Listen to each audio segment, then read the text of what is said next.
And this is potentially the best G5 non-conference game in the entire country this year. Troy at Memphis on September the 7th, Trey. Yeah, my biggest G5 versus G5 non-conference game, because you still Correct. have games like, I think Boise State is going to have a really good team this year, and they go to Oregon this same week. That could be a really interesting game and really up Boise State's playoff chances. But G5 versus G5, this is two heavyweights at that level. If you recall last year, Troy ended up winning the Sun Belt, won 11 games. They lost a ton of production from that team. I think they're in the 120s in the returning production rankings, but that culture at Troy, New team. yeah, it's a new team, but that culture at Troy stands strong. And I think they're a winning program that competes at the top of the Sun Belt and typically reloads at that level. So they might be struggling a little bit out of the gate, and that might be the difference in this game against Memphis, but they're going to be a player in the Sun Belt, and that means they're going to be a player for a potential G5 playoff spot. And Memphis is a really sexy pick right now to get that G5 playoff spot. They're a sexy, trendy pick to win the American. The SP Plus has them at about 11% chance to go 11-1 or better. And if they go 11-1, they have the schedule to make it to the college football playoff, because I can't remember their power conference game off the top of my head, but they do play a power conference team as well right after this game against Troy. So this is going to be a big benchmark for both of these teams and could really set the winner up to make a run for the playoff. Memphis has everybody back this season. Their offense was humming. Seth Hennigan has been really, really good after, I'll be honest, I covered him in high school and thought he was a decent arm, but didn't see him developing into the quarterback that he is now. Gerard Parker takes over at Troy after Summerall left for Tulane. So that's, it's a whole new team, a whole new staff down there for the Troy Trojans.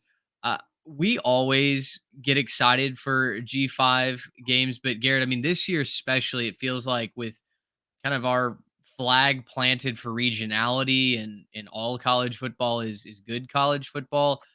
The G5 is going to get even more coverage from us. And I tell you what, this Troy Memphis game already having our attention here in the month of June, I think is a great sign for fans of college football.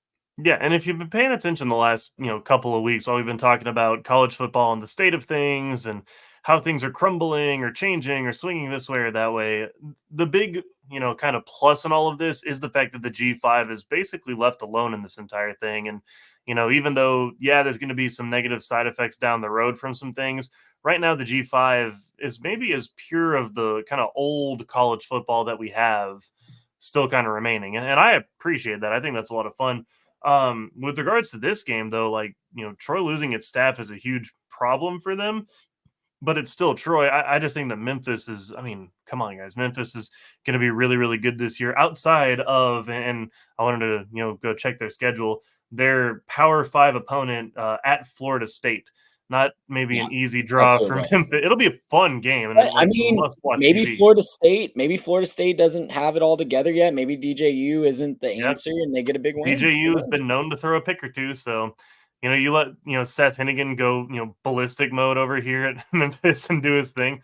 Look, he could do his thing, and they could mess around and walk out of Tallahassee with the dub if they're not careful. So I'm not going to pick that right now. Obviously, I do think that they'll win just about every other game on their schedule. It's a nice schedule for them. Not a whole lot of big time opponents there. They do finish the season at Tulane, so that should be an interesting one to watch. But outside of that, it can be a fun year for Memphis. And if they do make that run, they go get that 11 wins and get that bid to the playoff, I think this is going to be a really, really, really fun team to root for.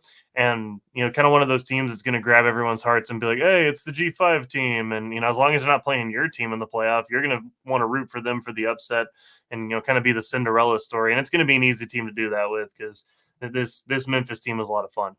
Gracious, how about that?